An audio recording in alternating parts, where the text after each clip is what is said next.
Praise the Lord, Borobli Church. Today I'll be sharing on tithes and offerings. So I'll read a verse that is from Luke 16, verse 10.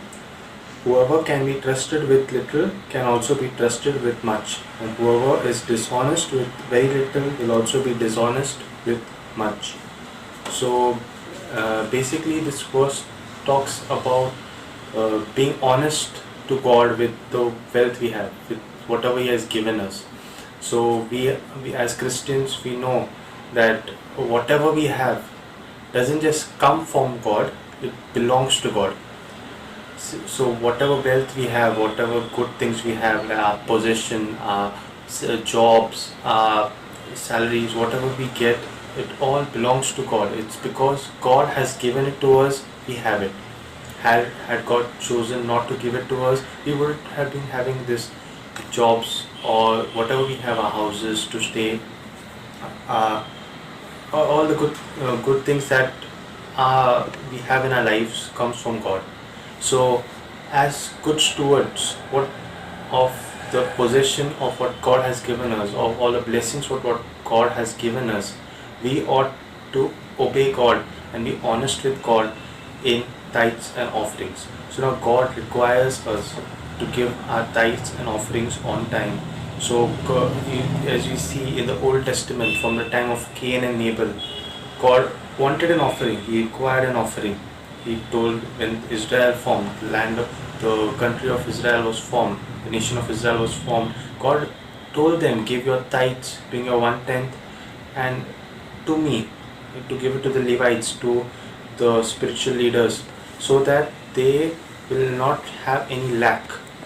So now in today's world, we ought not to give our money to the Levites, but we ought to give it to our pastors, our missionaries who are tirelessly, who are continuously working for the kingdom of God, working to proclaim the gospel, and they need the money to proclaim the gospel, because as we know, like, it's difficult to run a church without money. As I'd spoken long back to one of our missionary from Nepal, he had told me, like, I just asked him, like, what are the problems you face, like, as a missionary, as one who preaches the gospel? What problems do you face in ministry, in missionaries, living as a missionary? What problems do you face? So he said that the number one problem that I face is lack of money. The number one problem is lack of finances. So they have the word of God, they have knowledge, they have the people also they have over there, but the only problem is lack of finances. So we as people who are working, who are not missionaries, we are called to proclaim the gospel, but we cannot go to places where they are going, we cannot go to areas where they are going, but we can help them, we can support them by our offerings. And I believe all of you are giving faithfully to our church and for missions, and I encourage you all to continue to be a blessing to the church. And as we have to be faithful stewards, we have to be faithful. What God has granted us, we give, not because we are not giving from our pocket, but we are giving what God has given us. We are being a blessing because we are being blessed. We have been blessed. Amen.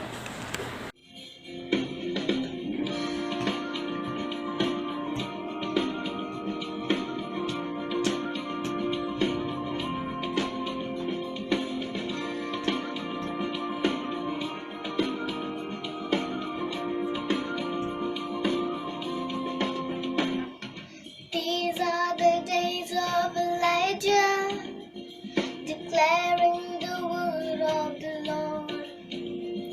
And these are the days of your servant Moses, righteousness being restored. And though these are days of great iron, of famine and darkness and sword, till we are the voice in the desert, crying, prepare ye the way of the Lord. Behold, he comes, riding on the clouds, shining like the sun, and the trumpet call, lift your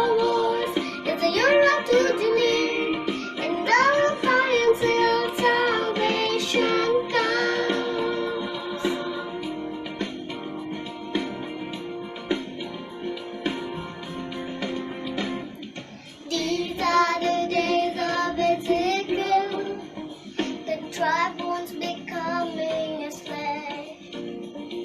And these are the days of your servant David, rebuilding the temple of praise. And these are the days of the harvest. The fields are as white in your word. And we are the laborers in your vineyard, declaring the word of the Lord. Behold, he comes, riding on the clouds, shining like the sun. And the trumpet call, lift your voice. It's a year of Jubilee, and out of Zion till salvation comes.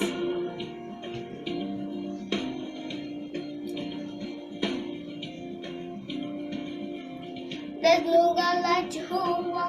There's no God like Jehovah. There's no God like Jehovah. There's no God like Jehovah. There's no God like Jehovah. There's no God like Jehovah. There's no God like Jehovah. There's no God like Jehovah. There's no God like Jehovah. There's no God like Jehovah. There's no God like Jehovah. There's no God like Jehovah. There's no God like Jehovah. There's no God like Jehovah. There's no God like Jehovah. Behold, he comes, riding on the clouds, shining like the sun.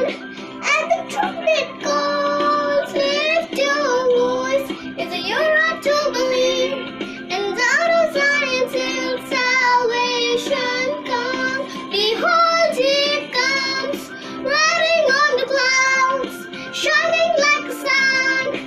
And the trumpet call, lift your voice. It's a year of Jubilee, and out of Zion till salvation comes. Lift your voice. It's a year of Jubilee, and out of Zion till salvation comes.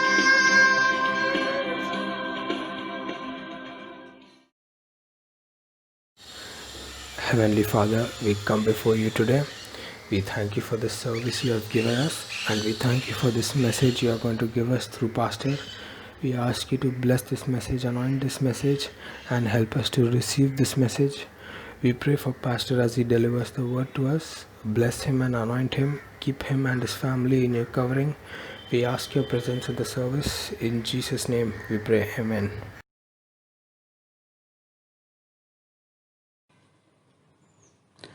Good evening, Borivali Church. Hope everyone is safe and healthy.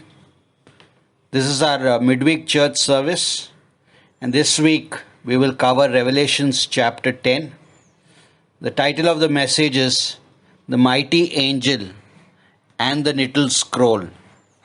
So it's a short chapter. The message may not be long, but let's study through what the scriptures say. Father, we pray that you would minister to us through the scriptures. Holy Spirit, teach us, guide us. In Jesus' name, we pray. Amen. Okay, Revelations chapter 10, verses 1 to 4. Verse 1. I saw still another mighty angel coming down from heaven, clothed with a cloud, and a rainbow was on his head. His face was like the sun, and his feet like pillars of fire. He had a little book open in his hand, and he set his right foot on the sea, and his left foot on the land, and cried with a loud voice as when a lion roars. And he cried out, 7 thunders uttered their voices. When he cried out, 7 thunders uttered their voices. And when the 7 thunders uttered their voices, I was about to write, but I heard a voice from heaven saying to me, seal up the things which the 7 thunders uttered, and do not write them. So we'll go phase-wise. It's a short book. I hope the message won't be long, but we study every part of the scripture. That's our goal, and we don't want to leave any part unstudied. So we just covered the first 9 chapters of the book of Revelations. We didn't cover the first section of the book of Revelation, but we started with the white throne judgment, and we started with the rewards, rapture, and then we started the tribulation period, which starts from Revelations chapter 6 till Revelations chapter 19. And now we have finished chapters 9 of book of Revelation, and that brings us to the middle of the 7-year tribulation period. That's 3.5 years of the tribulation period. We're exactly in the middle of the tribulation period. So we saw the 7 seal judgments, which covered the first quarter of the 7 years tribulation period. Then we saw the 7th seal judgment, which introduced us to the trumpet judgments, which is the next quarter of the tribulation period. So we've actually completed half of the tribulation period by finishing Revelations chapter 9. So we are right now at Revelations chapter 10, and we said the title of the message is The Mighty Angel and the Little Scroll. So we just read verses 1 to 4, and it says, I saw a mighty angel coming down from heaven, and this angel was clothed with a cloud. Basically, appearance was like a cloud, and this angel had a rainbow on his head. His face was like the sun. His feet was like pillars of fire.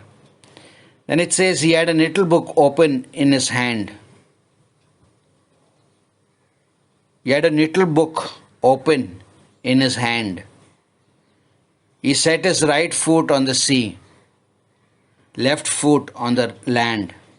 He had a little book open in his hand, and he set his right foot on the sea and left foot on the land. He shouted like a roar of a lion. The scene was something that we would stand in awe when we see a scene like that. That's the kind of scene that the Apostle John is describing to us. A scene which would make one to inspire awe. Like we would be in awe of seeing such a scene. An angel that's coming down from heaven, clothed with a cloud, a rainbow on his head, a face like the sun, his feet like pillars of fire. And he had a little book in his hand. His right leg was on the sea, left foot on the land. What a scene that is. And he shouted like a roar of a lion. Then the angels shouted, the 7 thunders. When this angel shouted, the 7 thunders uttered their voices. And we see that the book of Revelation is a book designed to reveal things and not to conceal God's purposes and God's plans for the future. That's the purpose of the book of Revelation. It's to reveal things, not to conceal things, not to conceal God's purposes, not to conceal the future events that God has in mind. But however, we see here that God is prohibiting John to write down what the voices of the 7 thunders are saying. John was about to write, but God prohibited him from writing what the voices of the 7 thunders are saying. So here we see God constraining or concealing things at this point of time in the book of Revelation. So it says the mighty angel had a little book or a small scroll. The scroll, maybe the angels, what is the scroll? Maybe the angels' written order, and the angel was carrying the scroll, and the scroll could be some written document about the mission that this angel is going to accomplish. So that could be possibly the scroll. So we see this angel is called the mighty angel. So we see in the book of Revelations the role of angels in a very powerful way. Angels played a very prominent role in the book of Revelation. No, we see them playing a very prominent role. Angels, we see throughout the book of Revelation. Next week, we'll cover the two witnesses of Revelations chapter 11. That's going to be interesting. But we see that here the angels played a very important role in the book of Revelation. And here we are described, this is the mighty angel. Angels are mentioned more than 66 times in the book of Revelation. They are always in a position of service. I like that. They hear the mandates of God and they are here to serve God. And it's amazing, the body of Christ is here to serve. No? We hear mandates of God and we are here to serve. And we have designations as pastors, evangelists, teachers, Sunday school teachers, worship leaders, singers. But these titles are all amazing. But Jesus was the servant. He came to serve. He came to save the lost. He came to serve. We are servants in the body of Christ. And whatever we do, even a little work, we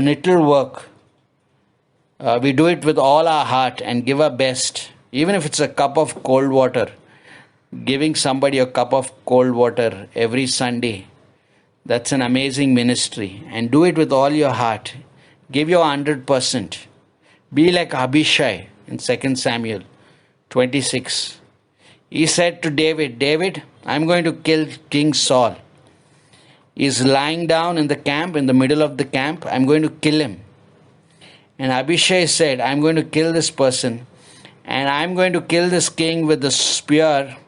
I'm going to insert the spear on his body in such a way that it will go right into his body, into the earth.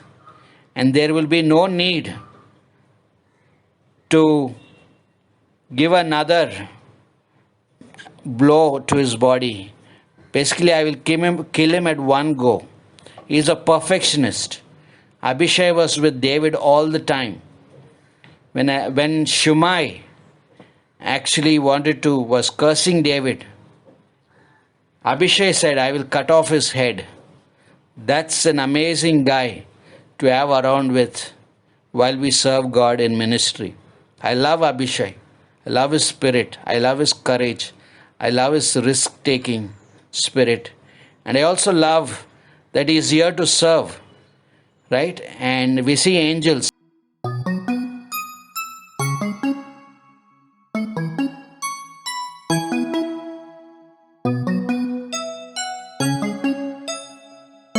Created beings. But they fulfill the administrative duties given by God to them. And that's their role. So we saw the mighty angel in verse 1 to 4. Now verse 5 to 7, let's read that.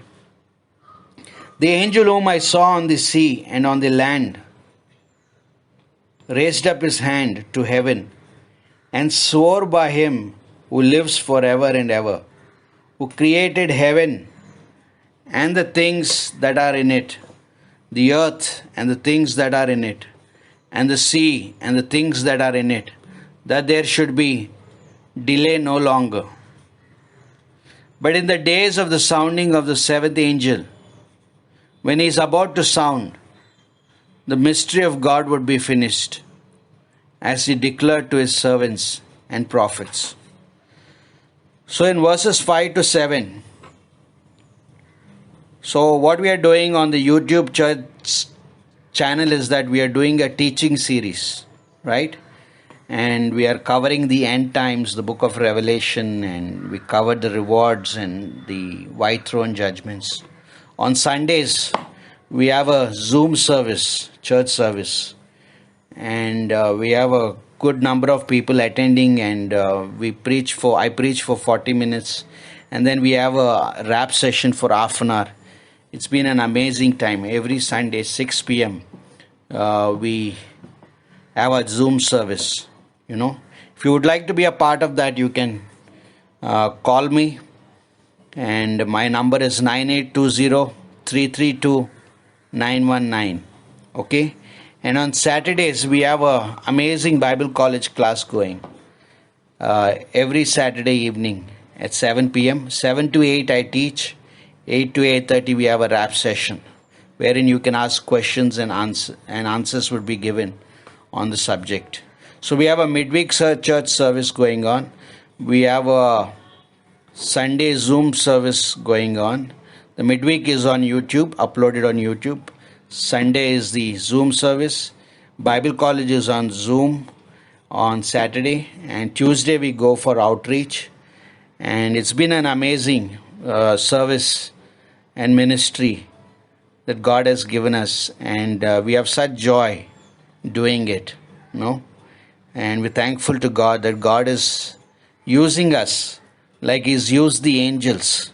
We are doing what we can, and we are leaving the results to God, but we are enjoying in the process of serving and being vessels that could minister to God. So we see in verses 5 to 7 that this angel was having his right foot in the sea, left foot on the earth. What does that mean? This indicates that this angel was having authority over all the land and the sea surfaces. Basically, this authority was given to the angel to have authority over all land and sea, because he is a mighty angel. And I believe this authority is a delegated authority from God, right? And so we see God delegating His authority to this angel. So then this angel swears by God, who is the eternal creator, and the angel declares there will be no more delay. He says that there should be delay no longer.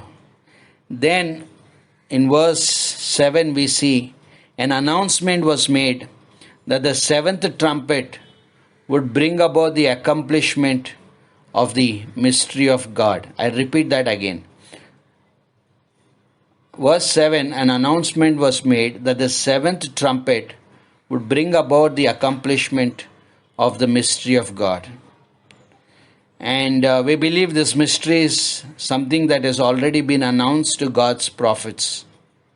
What is this mystery? Mystery that is, the angel is saying that the seventh trumpet would bring about the completion of the mystery of God, the mystery that has already been announced by God to God's prophets.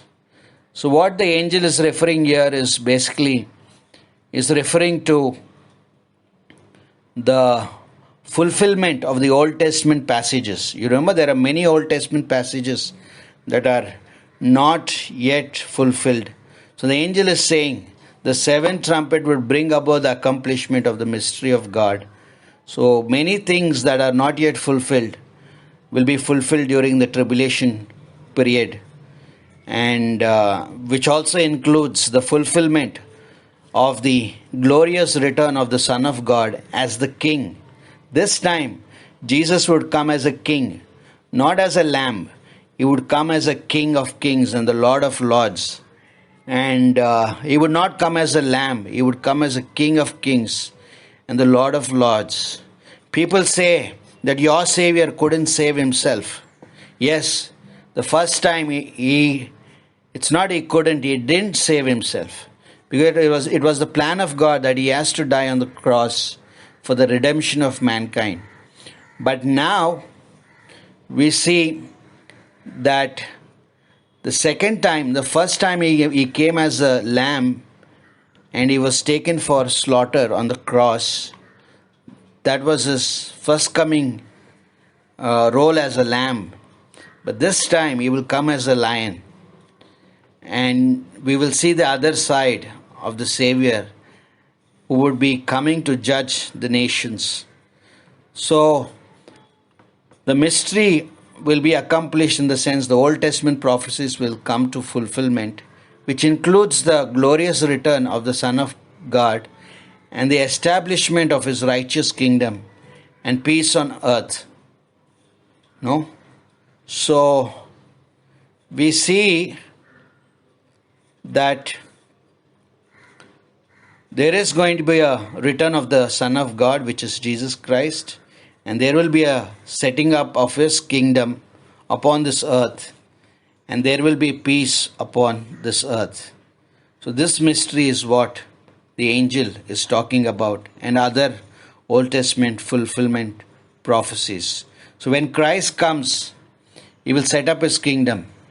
He will be the king over the whole earth, and He will have His government, a righteous government, righteous king, righteous kingdom, righteous government. And and it will bring peace on earth. Isn't that beautiful? It will bring peace on earth. And I have some of my friends, and they were Indians, and over a period of time they have migrated to other countries. And in an informal setting, when I speak to them, why do you guys want to migrate? Why do you don't want to stay in our country? No? And oftentimes we hear them for a better standard of living. They say, I'm moving there. Life is better there. Better standard of living. No? And we understand their point of view. Not that they don't want our country, but they want something, a better standard of living, better things ahead. And that's true. People want value for their life when they are in a country or in a particular nation. People want value for life, worth for their life. And they want the country to give them that value for life, worth for life. And also they want to be treated well. They want better standard of living, a better government. This is so important, because when I don't have a good government, then I look for other places where I can get what I'm looking for. But why am I saying this is that, and that's why we see people migrating, and so that they could have a better standard of life and worth and value and treatment, where rights of human beings are esteemed.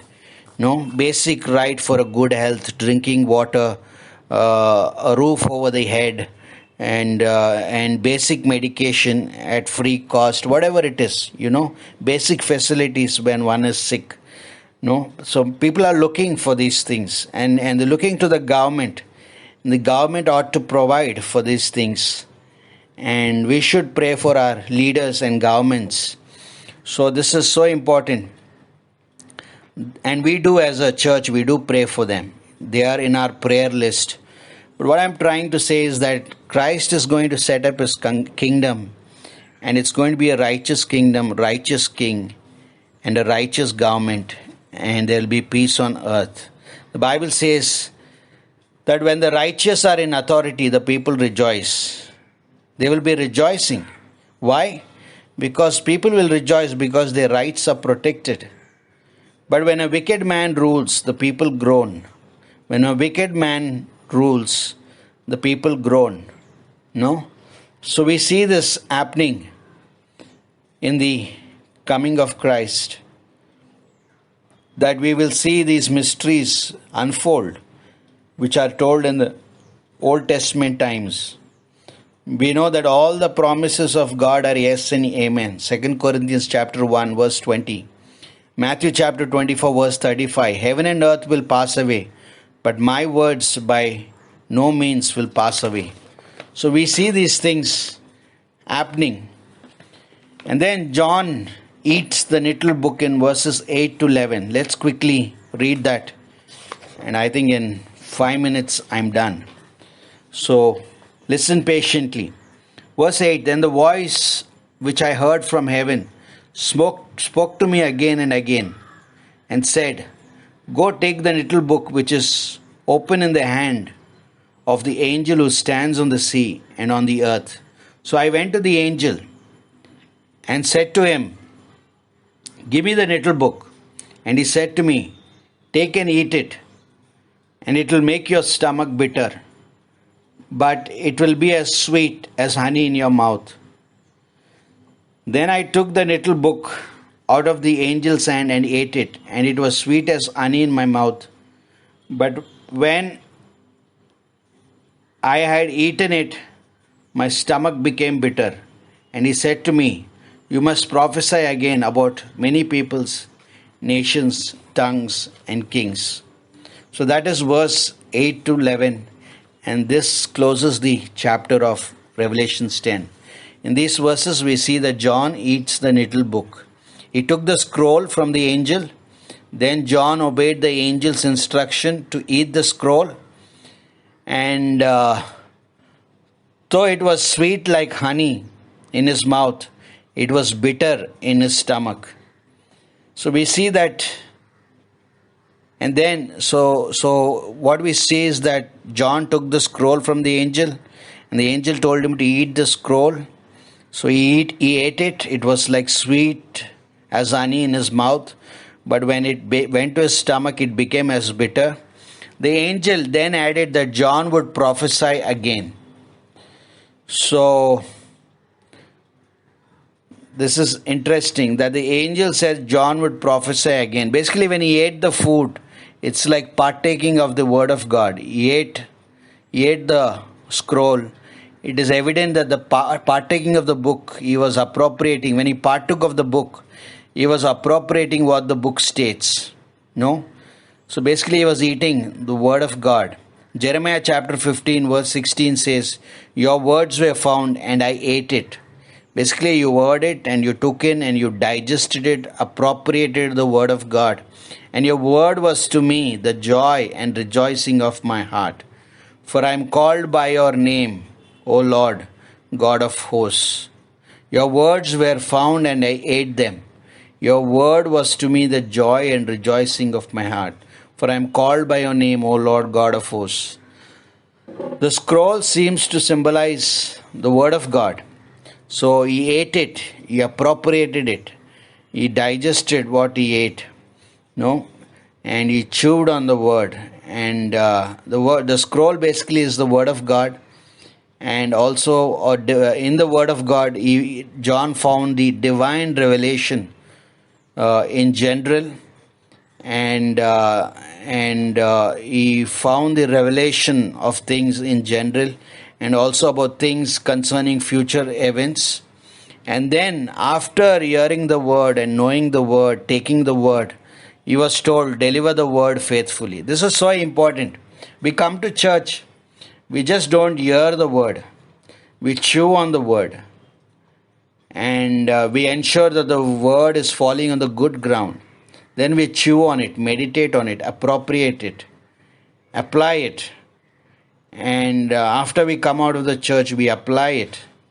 We chew on it, as we hear, we ensure it is falling on the right heart, right ground, Matthew 13, and not on rocky places where the word dies, but ensuring that it is falling on a receptive heart. And then this word would bear fruit. And then there is meditation, appropriation of the word, digesting the word, chewing the word. And then God says, deliver the word faithfully. And this is important. Not only knowing God's word, we are told to deliver the word. Basically, use the word in your life and use the word by helping others, by giving the mind of Christ to people. Our job is not just knowing the word of God, but to deliver the word of God. When people have troubles, we give the word of God to them. Not my own philosophies, not my own thoughts. Because Jesus said, your thoughts are not my thoughts, your ways are not my ways. Not my mind is carnal without Christ. But I give the mind of Christ. I give God's viewpoint. That's why it's so important that we know God's word. What are preachers we doing? We are receiving the word. We are studying the word. We are meditating on it. And then we are appropriating it. And now we are delivering the word through these messages, so others can benefit. So So, pastors are a gift to the body of Christ for the equipping of the saints. And that's what we are doing. But we are servants. Jesus came to serve, and we are servants. So we see that the word of God was told to be delivered faithfully by the angel to the Apostle John. So the word of God had the divine revelation in general, the future events, and the word of God also has the gospel message that man can be saved only through Jesus Christ, and through his blood there is forgiveness of sins, and whoever believes in him shall not perish but have eternal life. No, and this is so important. This is the glorious message, and we are told to deliver it faithfully. To John, the word of God was indeed sweet. It was a revelation of the grace of God. It was also a revelation of future things. It was also, the word of God contained the gospel message. And the word of God also contained the precious promises that believers have from God through his word. No? But while John was receiving the word and the revelations, we know that he is not in a comfortable place, right? His circumstances are not like honey, sweet as honey. We all know where the Apostle John is writing this book from, right? And we know his circumstances are not pleasant. Though he is giving us the book of Revelation, he is not in a pleasant place. He is on the island of Patmos. He is writing this from the island of Patmos. And we know Patmos is a Greek island. And he was exiled there as a result of anti-Christian persecution under the Roman Emperor Domitian. And while he is there on this island, exiled, an unpleasant atmosphere, a result of persecution, God is giving him this book. So he is eating the word of God as honey, but he is not in a pleasant atmosphere. And that could be our case on earth. While we preach the gospel, that doesn't mean that everything will go well as we deliver the word of God. No, important principle and understanding of this truth. Psalm 19 verse 9 to 10 says, the ordinances of the Lord are sure and altogether righteous. They are more precious than gold, than much pure gold. They are sweeter than honey from the comb.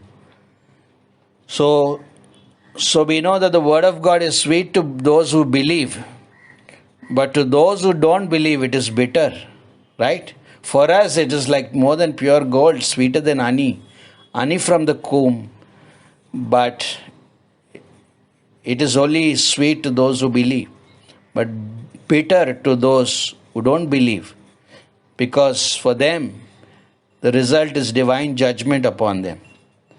Because they are saying, they are refuting the truth of the gospel and the truths that are mentioned in the scriptures, which are inspired. They are saying, how can cross save us? How can a savior who couldn't save himself save us? This truth is a stumbling block. They cannot understand, because this truth is like a bitter pillar to them. Bitter pill. They're saying, we can't take this bitter pill. No, we can't understand the gospel. No. So the truth becomes bitter to them. They cannot understand how God can give grace, because all their lives they lived by law and performance of the good works. This is going to become a bitter pill. But to us it's sweet as honey, but to them it becomes bitter. Amen. So what a beautiful truth from the scriptures. Be encouraged, keep listening, and we know a lot of people are listening to these messages, and we thank you for your diligent love for the word of God. Keep listening, And keep writing your comments. If you have any comments, write your comments, because it will help others also. And thank you for all those who give your generous gifts. It is going for the furtherance of the work of God. We really appreciate it. And we don't talk about it much, but we know that God's work done in God's way will lack no good thing. So God will provide. We are doing what God is telling us to do. So we love you. Keep listening. Keep studying the word. Keep growing. Learn from this and you teach others. God bless you. Love you. Have a blessed week. In Jesus' name we pray. Amen.